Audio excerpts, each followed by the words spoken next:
जयराम जी री खबरा मेवाड़ी री खबर हूँ। बच्ची ने मिलिया वरना पिताजी।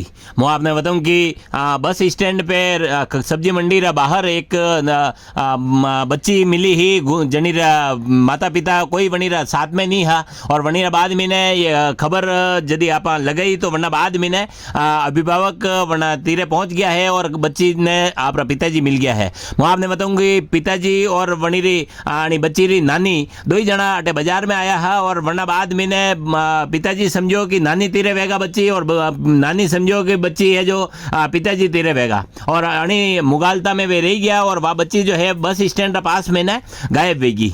और यदि अपनी खबर देखी तो मनारे मिलवा वाला मना ने फोन किया कि भाई बच्ची तो कटे है बस स्टैंड पे सब्जी मंडी रा पास में। जना बाद मैंने 2-3 घंटा रा बाद मैंने वे बटे पहुंचा और बच्ची ने आखिरकार वरना पिताजी मिल गया है। यह खबर इरफान अपना लिए भेजी है।